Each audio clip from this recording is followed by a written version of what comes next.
Olá, meus amigos, mais uma vez trazendo um conteúdo para vocês. Hoje na companhia ilustre do professor Dr. Moisés Germano, meu amigo, mais uma vez, muito obrigado por participar aí, por trocar essa ideia com a gente, né? E hoje a gente vai falar bastante sobre hipertrofia muscular, né? Vamos esclarecer algumas coisas, algumas dúvidas aí que o pessoal tem, e ninguém melhor do que o professor Moisés, que publica, pesquisa muito sobre isso. Legal, eu que agradeço, é sempre um prazer para mim e vou gostar bastante, né? Hipertrofia muscular é um dos focos de estudo do meu doutorado, então fico bastante contente aí em estar falando sobre isso. Maravilha! Bom, quero começar com um tema e eu vou colocar o tema para você e quero que você fique à vontade para falar sobre isso, certo? Então a gente vai falar sobre dano muscular e a relação com a hipertrofia. No pain, no gain. É uma máxima que é sempre 100% verdadeira ou não? No pain, no gain seria uma máxima 100% verdadeira. Se o sujeito disser isso, é possível, é perfeitamente compreensível que ele está desatualizado, infelizmente, né? E a gente sabe que uma grande parte aí dos profissionais ainda continua pensando em no pain, no gain, né? Mas ele está desatualizado. Por quê? Porque não necessariamente sem dor, sem ganho, né? Hoje a literatura mostra para nós que não existe essa relação de causalidade entre gerar dano muscular e obter como resultado desse dano muscular a hipertrofia muscular, né? Algumas vezes, Renan, eu vou dar aula em cursos de pós e eu falo isso assim, desse jeito que eu estou falando, e nossa, alguns alunos falam, ô louco, professor, como assim, né? Eu ouvi isso há tanto tempo, isso foi falado para nós há tanto tempo, eu acreditei nisso em tanto tempo. E eu costumo sempre tranquilizar, dizer não existe problema, né?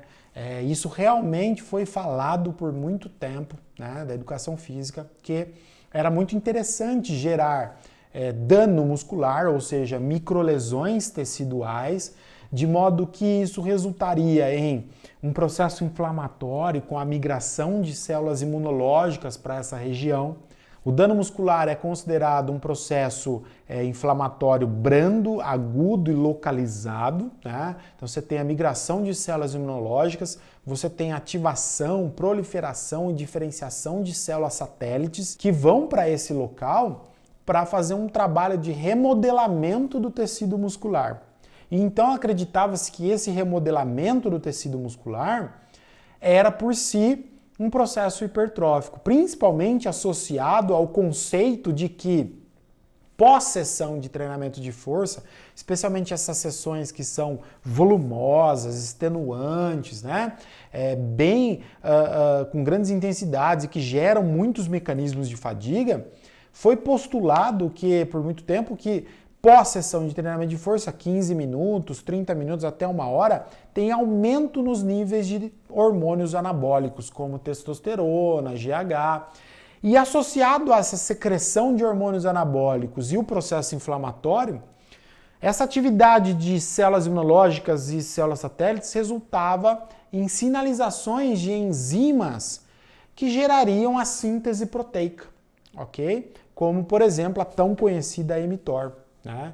Então, veja, acreditava-se que uma coisa era correlacionada à outra. Você gera dano muscular, você tem que remodelar por meio de processo inflamatório e células satélites, você está tendo mais produção e secreção de hormônios anabólicos, então você sinaliza para algumas enzimas a necessidade de serem fosforiladas e, portanto, num processo de transcrição e tradução gênica, geraria mais a síntese proteica, ou seja, a formação de novas proteínas estruturais que seriam adicionadas no tecido muscular e, portanto, hipertrofiar.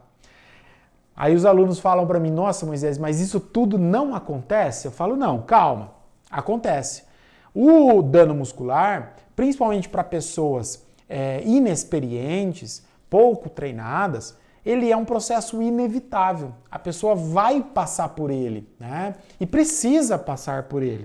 Isso é bastante importante, né? Quando a gente começa a falar sobre isso, as pessoas imaginam, então o dano muscular não pode estar junto mais do treinamento. Não, o dano vai estar. Não estou aqui falando que você não deve gerar dano muscular, ou se o aluno apresentar sintomas, né, como diminuição na amplitude de movimento, diminuição nos níveis de força pós-sessão, dor muscular de início tardio, ou até se fizer um exame, né, bioquímico, verificar maiores concentrações de creatina quinase, de CK ou de mioglobina, que isso não pode acontecer. Eu não estou dizendo isso aqui, eu estou dizendo que, pelo contrário, isso é um processo que vai acontecer, tá? Tem que acontecer. Mas o que a literatura tem mostrado para nós? Que a hipertrofia não vai ser um processo que vai acontecer enquanto esses sintomas e esse dano estiver acontecendo, estiver significativamente acontecendo, né? A literatura tem mostrado para nós, em recentes trabalhos, que a síntese proteica, ocorre síntese proteica quando está acontecendo esse processo de dano muscular, esse processo de inflamação e remodelação. Está acontecendo síntese proteica por esses mecanismos. Mas essa síntese proteica realizada, ela é muito mais destinada a remodelar o músculo, restaurar a integridade do tecido muscular, do que propriamente aumentar a espessura e a área de secção transversa do músculo. O aumento da espessura, o aumento da área de secção transversa do músculo parece acontecer lá, longo prazo, 6 semanas para frente, 8 semanas, quando já não existe mais ou quando esses níveis de dano muscular já estão bastante, ou seja, significativamente atenuados. Dor já está atenuada, o sujeito já não tem mais aquela mesma sensibilidade e limiar de dor, o limiar já aumentou, né? Já não há mais a concentração de CK, a secreção de CK, o extravasamento de CK tão significativo quanto antes, né? Já não há mais a percepção de dor tão significativa quanto antes. Então, os sintomas de dano muscular, inclusive a força, Renan, a diminuição de força pós-sessão, quando o sujeito está com dano, é muito alta. E com o passar das semanas, já não há mais tanto a diminuição dos níveis de força, que também é um sintoma, né? Então aconteceu atenuação nos níveis de redução da força, atenuação na secreção de CK, atenuação na dor muscular. Quando isso acontece, aí sim, essa síntese proteica que está acontecendo decorrente das sessões de treinamento, ela poderá ser destinada a verdadeiramente hipertrofiar, a aumentar a dissecção transversa. Por quê? Biologicamente parece que então o organismo não precisa sintetizar proteínas para restaurar o tecido muscular, porque esse tecido muscular já não está mais danificado como antigamente, como outrora. Então ele pode agora destinar essa síntese proteica para efetivamente aumentar a espessura muscular. Muito bom, professor. Muito interessante esse esclarecimento aí, né, do direcionamento da síntese proteica para recuperação do dano e após esse período, sim, ela ser direcionada para realmente o ganho, né, de conteúdo muscular, aí, o aumento de área de secção transversa. Agora, pegando essa colocação que você fez, a gente consegue estabelecer quanto tempo isso leva? Ou seja, em quantas semanas esse dano começa a ser atenuado e o direcionamento dessa síntese proteica passa a ser especificamente para hipertrofia, né? Então, essa é uma pergunta muito interessante. A literatura tem mostrado para nós que é possível que haja uma variação intra-indivíduos, de acordo com o seu grau de experiência, e também haja uma variação intragrupos musculares. Então é possível que haja grupos musculares que demandam mais tempo e é possível que haja grupos musculares que demandam menos tempo. Em tese, normalmente, pensando numa variação, entre 3 a 5 semanas nós já conseguimos observar redução dos sintomas de dano muscular e possivelmente essa síntese proteica já pode começar a ser mais destinada a incremento da espessura muscular, como a gente conhece como hipertrofia, né? Então, entre 3 a 5 semanas, mas é possível que haja uma variação intra-sujeitos, né, e uma variação intra-grupos musculares. Isso está claro para a gente hoje. Muito bom. E assim, pensando num sujeito iniciante, não experiente no treinamento de força, a gente tem a questão de fazer com que esse cara fique, né, trabalhando com a gente durante o máximo de tempo possível. Então tem muito essa de variar muito o treino, variar muito o exercício nas primeiras semanas, né? Porque para não deixar uma coisa muito monótona e tudo mais. Mas isso faria com que esse processo demorasse mais tempo de atenuação de dano muscular? Porque, por exemplo, se eu repito a mesma sessão, a tendência é que eu tenha uma adaptação mais rápida àquele tipo de exercício. Muito interessante essa pergunta, Renan. Inclusive, nós discutimos isso num curso recente que nós produzimos e está disponível, né? E nós discutimos por meio de um estudo recente que comparou diferentes protocolos com diferentes variações ao longo do tempo, com um protocolo que foi o mesmo ao longo do mesmo período de tempo. Se manteve os mesmos exercícios, o mesmo número de séries, o mesmo número de repetições ao longo do tempo. Os pesquisadores compararam um protocolo que variava o volume de séries, a quantidade de séries. Então eles colocaram 12 séries para o sujeito realizar para aqueles grupos musculares. Um outro protocolo variou o tipo de contração que se realizava. Então, realizava somente contrações excêntricas, ok? Um outro protocolo variou o tempo de pausa que se empregava, onde eles aplicavam um maior tempo de pausa, pausas de 4 minutos. Né? E o outro protocolo foi o número de repetições. Então, eles tinham lá 4 protocolos que eram variações, né? Quantidade de séries, quantidade de repetições, ação muscular fazendo exercício excêntrico, os mesmos exercícios mais excêntrico e um maior tempo de pausa. E então eles tinham sujeitos que realizavam um exercício para uma perna a cada dia fazendo um tipo dessas variações, né? Então um dia aquela perna, uma perna fazia um maior número de séries, no outro dia fazia um maior número de repetições, no outro dia fazia os exercícios somente com ação excêntrica e no outro dia fazia os exercícios com maior tempo de pausa. Ao passo que a outra perna realizava rigorosamente a mesma coisa durante todo o programa de treinamento, né? Então realizava ali o mesmo número de séries, o mesmo número de repetições e a mesma intensidade, mas incrementando conforme o sujeito fosse ganhando força. E no final, e por que eles testaram isso, né? É importante contextualizar. Porque exatamente por essa dúvida sua. Foi postulado por muito tempo que se você varia mais, se você vai variando mais as cargas de treinamento, a forma como você aplica, você gera mais dano, você mantém esse dano por mais tempo e você supostamente faz com que o sujeito hipertrofie mais, pensando naquela ideia de que o dano leva à hipertrofia. E o que é que eles mostraram? Que não necessariamente isso acontece.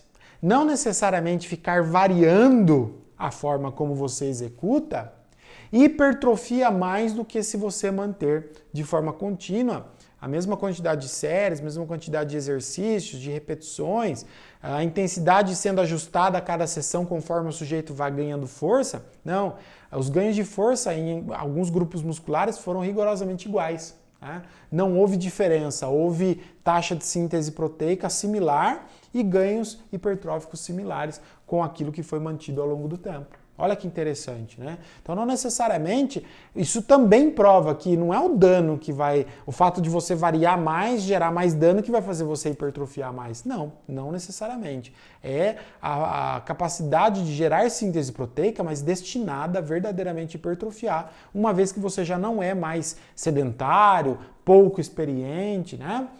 Você já está mais familiarizado. Ou seja, trazendo isso para uma aplicação prática, a questão de variar mais diariamente, né, ou não, os exercícios, talvez esteja muito mais ligada ao gosto, ao que apetece mais o cliente. Claro, evidentemente que variar mais deixa o treino menos monótono, mais gostoso, talvez. Mas existe um grande abismo entre falarmos isso, né, que deixa o treino mais prazeroso, menos monótono, entre falar que é melhor. Então nós temos que tomar cuidado com isso, né? Sim, sem dúvida nenhuma, deixa o treino mais gostoso, mais prazeroso, né? Porque o aluno, o paciente, o cliente, ele sempre fala, hoje vai ser diferente, na próxima sessão vai ser diferente. Então isso parece ser mais gostoso, né? Com toda certeza. Então cabe a você avaliar, de repente, aquilo que você pode fazer com que tenha mais aderência a você também, né? Um outro detalhe importante é que variar sessões de treinamento com maior frequência parece ser extremamente interessante para pessoas muito bem treinadas, né? Pessoas já mais experientes no treinamento de força, né? Variar parece fazer mais sentido, né? Agora, pessoas menos experientes, pessoas que às vezes estão vindo de uma condição sedentária que está sedentária por muitos anos, por muito tempo, talvez a necessidade de variar frequentemente não seja tão grande assim. Você pode permanecer mais tempo realizando as mesmas rotinas, os mesmos exercícios, progredindo com a intensidade, às vezes progredindo com um pouco mais de séries, né, um pouco mais de repetições, pode progredir, mas não necessariamente que essa progressão tem que ser de um dia para o outro. Pode ser uma progressão a cada semana, a cada 2 semanas, a cada 3 semanas, sem problema algum. Porque uma pessoa pouco treinada, ela é mais treinável, ela tem uma margem maior de adaptação, ela é mais adaptável, né? Agora, uma pessoa altamente treinada, ela tem uma margem menor de adaptação, né? Então, talvez variar faça mais sentido para essa população. Excelente, muito bom. Eu quero entrar agora num campo que eu sei que é a sua especialidade, inclusive a sua tese de doutorado foi desenvolvida em cima disso, né? Que o tema é a periodização. Queria que você falasse um pouquinho sobre os modelos de periodização mais atuais, né? E também sobre a ideia de muitas pessoas discutem a questão de será que é necessário ter a periodização ou não? Eu acho que isso é uma coisa importante, né? Para a gente colocar em pauta aí. Nossa, perguntas que daria para passar o semestre, o ano falando sobre isso, né? Bom, periodização do treinamento de força, evidentemente que a palavra periodização, ela nos últimos anos ela tem sido banalizada, né? Tem sido quase que incriminada, como se fosse algo totalmente desnecessário e besteira em relação ao treinamento de força.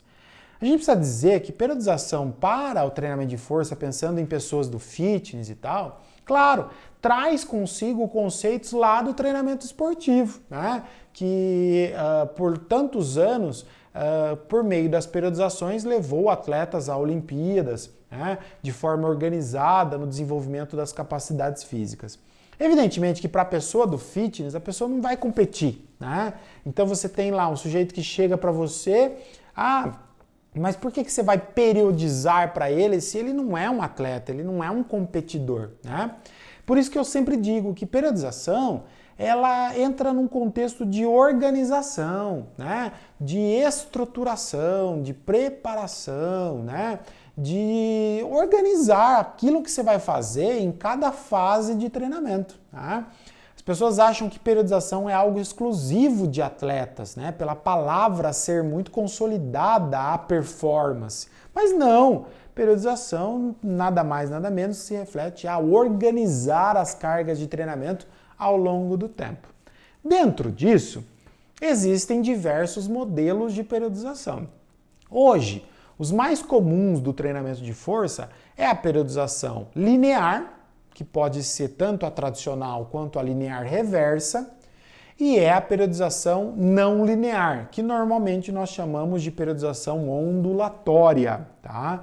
Que há vários tipos de periodização ondulatória. Nós temos a ondulatória diária, nós temos a ondulatória semanal, nós temos a ondulatória parcial, nós temos a ondulatória flexível, né? A literatura tem investigado esses diversos modelos de periodização, linear com linear reversa, linear com ondulatória, ondulatória diária com ondulatória semanal. Tem sido investigado isso tanto para populações pouco experientes, sedentários, que é a maior quantidade dos estudos, né?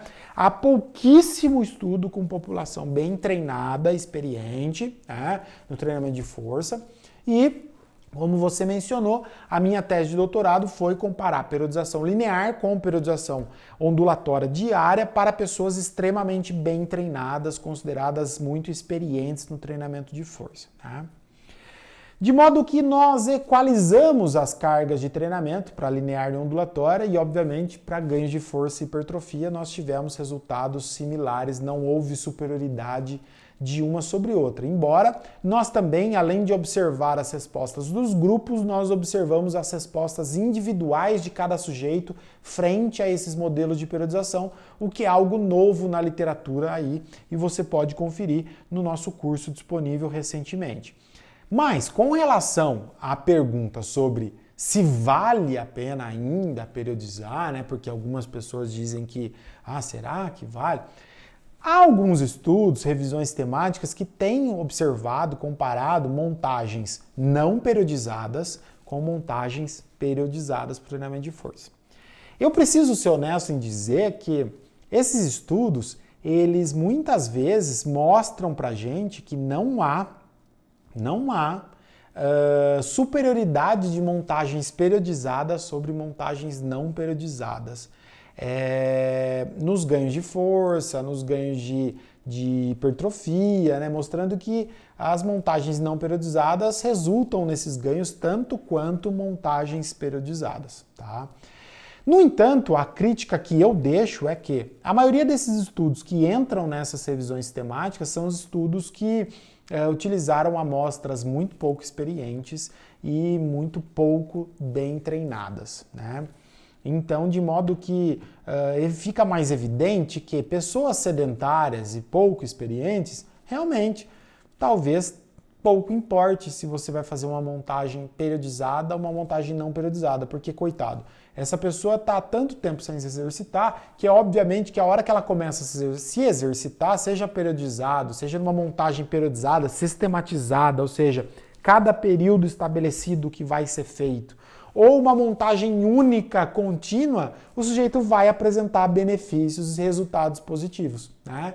Agora, evidentemente que pessoas mais bem treinadas talvez faça muito mais sentido ter períodos específicos para o desenvolvimento de cada capacidade física, ou para o desenvolvimento de força primeiro e depois hipertrofia, ou vice-versa, enfim.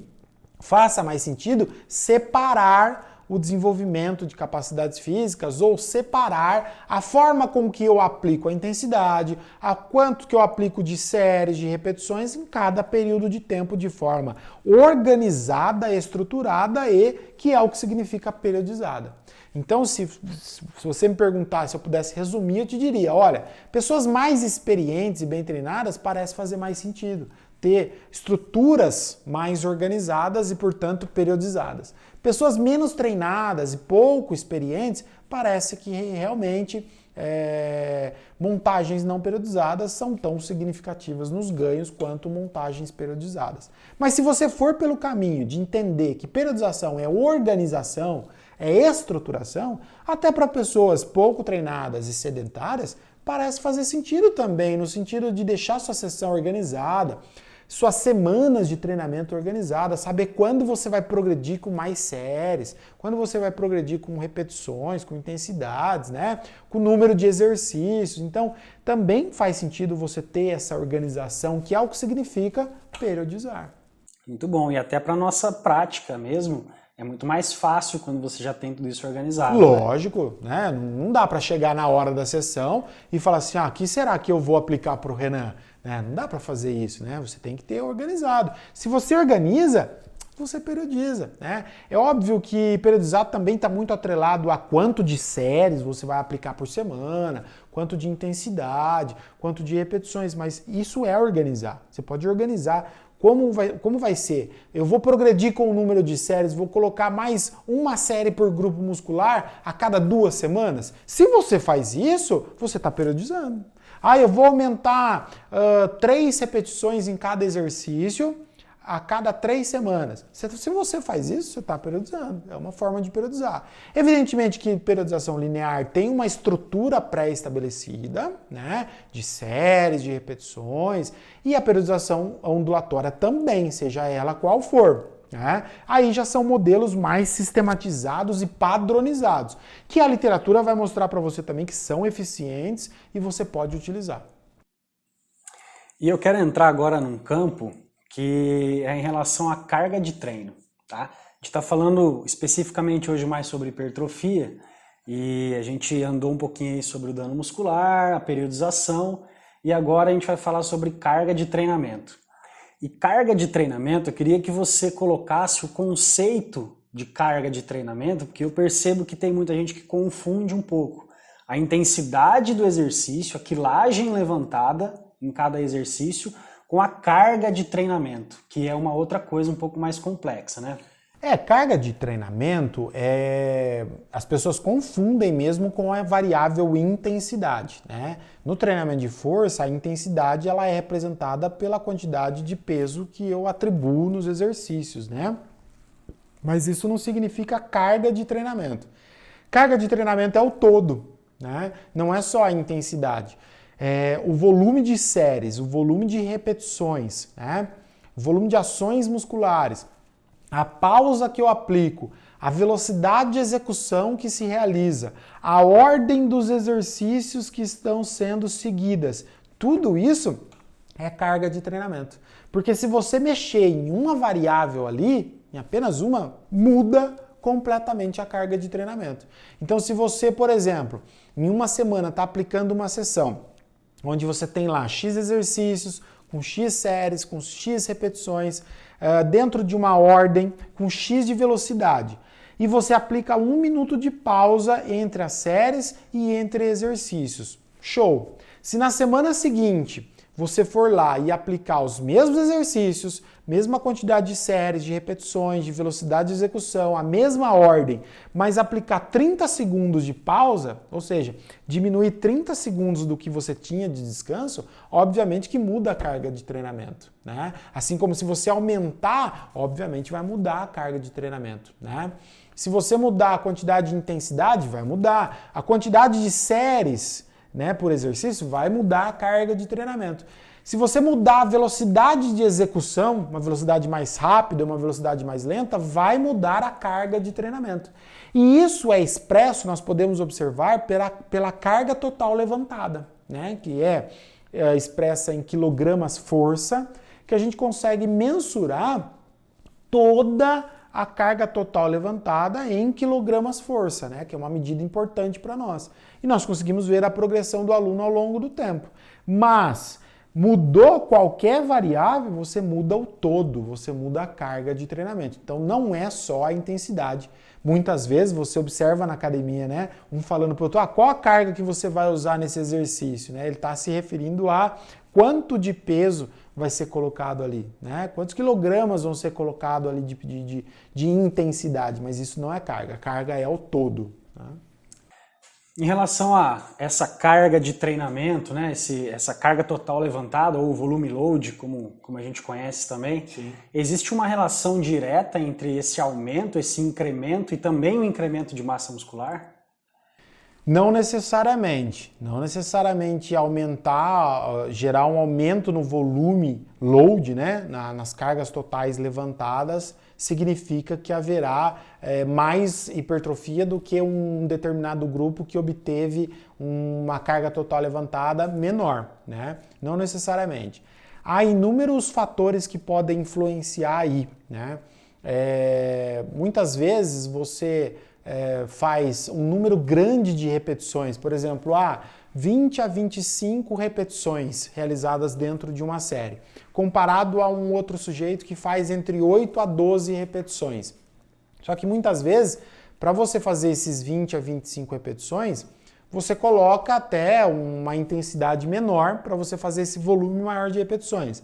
Mas no final, se você observar, você fez um volume load, uma carga total levantada maior do que essa pessoa que fez um número menor de repetições, né?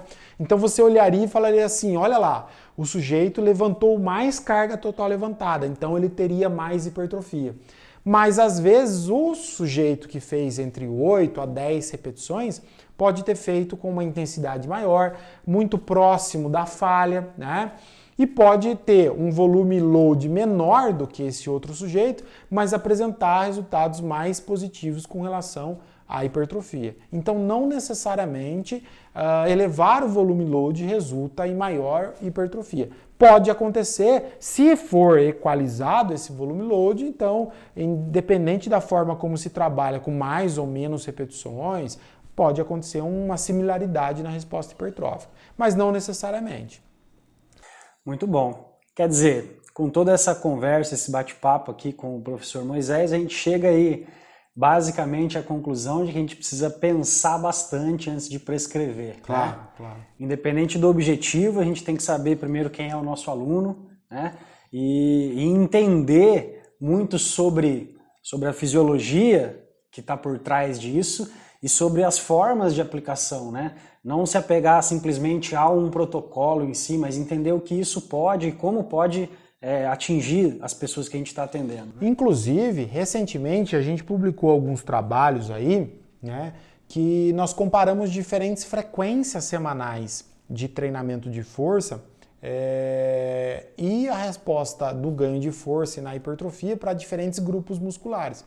E cai muito nessa pergunta que você fez, porque num estudo recente nosso, que foi publicado agora em 2019, nós comparamos realizar pelo menos um exercício de cada grupo muscular todos os dias, em detrimento a uma montagem que isolava grupos musculares, sendo esses grupos treinados uma vez por semana. Mas no total, os dois programas de treinamento estavam equalizados porque realizavam as mesmas quantidades de estímulos para os grupos musculares, com a mesma quantidade de séries e de repetições. E olha que interessante. Quando você coloca um exercício de cada grupo muscular todo dia, a carga total levantada é maior ao longo do tempo, né? E no total das 8 semanas que durou esse estudo, a carga total levantada foi maior do que quando você concentra, por exemplo, 5 exercícios para o mesmo grupo muscular em um dia só. Diferente de quando você pega e bota de segunda a sexta, que tem 5 dias. Por que isso acontece? Olha que interessante dentro do que você me perguntou. Se você concentra 5 exercícios, e esses 5 exercícios, cada exercício tem 3 séries, de 8 a 10 repetições. Quando esse sujeito chega no terceiro, quarto exercício, e ele está indo até a falha, esse cara está muito fadigado, né? Então ele começa ao longo do tempo ter diminuição da carga total levantada, porque ele está sempre fadigado. Diferente de quando você coloca um exercício de cada grupo muscular todo dia. Quando ele vai treinar cada grupo muscular, ele está sempre íntegro, porque ele faz um de cada. O último exercício não fica defasado. Não fica, o sujeito não está extremamente fadigado naquele grupo muscular. Ele está sempre íntegro para treinar aquele grupo. Então, ao longo do tempo, a carga total levantada é maior do que quando você concentra tudo num dia só. Isso é muito claro no nosso trabalho. Aí você me pergunta, pelo fato de ser maior, hipertrofiou mais? Alguns músculos, né? Houve lá 2 grupos musculares que apresentaram maior incremento na espessura muscular. No entanto, houve grupo muscular que teve a mesma resposta hipertrófica. Não houve diferença entre os grupos. Então você fala, olha, não necessariamente uma maior carga total levantada rigorosamente gera maior hipertrofia em todos os grupos musculares. Não. É possível que alguns grupos respondam mais, né? E outros não necessariamente essa relação aconteça. Né? Muito legal. Mais uma vez, a gente tem um exemplo de 2 formas diferentes de aplicar, né?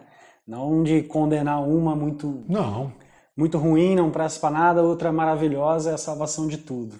Uma outra possibilidade de você também entender, isso que você me perguntou, recentemente, né, a gente também mostra esse trabalho aí no nosso curso, nós comparamos 3 volumes de séries por semana sendo realizados aí por sujeitos bem treinados. Então, um grupo estava realizando 16 séries por semana por grupo muscular, o outro grupo realizando 24 séries por semana por grupo muscular e um outro grupo realizando 32 séries por grupo muscular. Isso ao longo de 8 semanas, né? Então, comparando volume menor, um volume moderado, um volume maior de séries por grupo muscular por semana. E obviamente que se você faz 32 séries por semana, a sua carga total levantada é maior do que quem fez 24 séries e do que quem fez 16. E quem fez 24 também tem uma carga total levantada maior do que quem fez 16. Aí você me pergunta, quem fez então um volume total, uma carga total levantada maior, um volume load maior, porque fez um maior número de séries, teve maior hipertrofia do que os outros? Mesma resposta. Para alguns músculos, parece que isso aconteceu, mas houve grupos musculares que não houve diferença com fazer um volume de 32 com fazer um volume de 24, por exemplo, né? Então, não necessariamente porque gerou um maior volume load, gerou mais hipertrofia. Isso é muito importante, né? Porque também, inclusive nós também discutimos isso, né? Que existe o conceito de séries desperdiçadas, né? É possível que, se você submete o indivíduo a uma quantidade de exercícios grande para um único grupo muscular, né? Então, segunda-feira vou treinar o peitoral. E aí eu estabeleço lá, por exemplo, 5 exercícios, cada exercício tem 3 séries, por exemplo, quer dizer, naquele dia eu vou fazer 15 séries para o peitoral, né? Um volume grande para um dia, né? Então é possível que dentro dessa sessão exista o sujeito que tem um determinado limite anabólico de volume de séries. Então talvez o limite daquele indivíduo seja a realização de, sei lá, até 9 séries. E aí ele tem 6 séries que ele pode estar jogando fora, porque ele não está sendo aproveitado no contexto de hipertrofia muscular ao longo do tempo, tá? Comparado a uma pessoa que vai fazer o mesmo volume, as mesmas 15, mas diluída ao longo da semana. A chance dela aproveitar mais, porque se ela faz um exercício e esse exercício tem 3 séries, em 5 dias, 5 vezes 3 vai ser as mesmas 15 séries, mas por dia ela está fazendo só 3, ela não está fazendo 15. Então a possibilidade dela aproveitar mais essas 3 é muito maior, né? E a somatização da semana acontecer de forma melhor do que ter desperdício de séries. Olha que interessante. Então não necessariamente um volume gigante, tudo condensado num dia só, fazendo com que haja uma maior carga total levantada, no todo gere mais hipertrofia. Muito bom, eu queria mais uma vez agradecer ao professor Moisés por estar aqui trocando essa ideia com a gente, né? Disponibilizando um pouco do seu tempo e de todo o seu conhecimento. A gente está sempre tentando produzir alguma coisa para entregar valor, né, para os nossos pares aí. E eu queria agradecer mais uma vez pela sua amizade, pela sua prontidão. Valeu. Em estar sempre... Eu que agradeço, é sempre um prazer bater papo e discutir assuntos que fazem com que a gente contribua na vida de tanta gente e esclareça, né, dúvidas que são muito pertinentes aí do treinamento. Deixa um recado para a galera aí que está nos assistindo, nos acompanhando. Pessoal, quem gostou aí desse papo, né, você pode conferir o nosso trabalho, né, as nossas mídias, nossas redes sociais, os nossos conteúdos que a gente está sempre produzindo e também os cursos que nós temos gravados e as discussões que estão dentro desses cursos, os artigos que nós apresentamos, né? Efetivamente nós destrinchamos esses estudos e damos para você com grande aplicação prática, para que você possa mudar aí as suas rotinas de treinamento dos seus alunos, saber controlar melhor, saber progredir. Então acompanhe o nosso trabalho, eu tenho certeza que vai mudar a sua vida, vai mudar a sua prescrição e você vai conseguir compreender muito mais o fenômeno do treinamento. É isso aí, pessoal. Se tem mais alguma dúvida, deixa aí nos comentários que a gente promove mais outros vídeos, né? Show. Depois mais pra frente, para responder a dúvida de vocês aí. Um grande abraço. Valeu!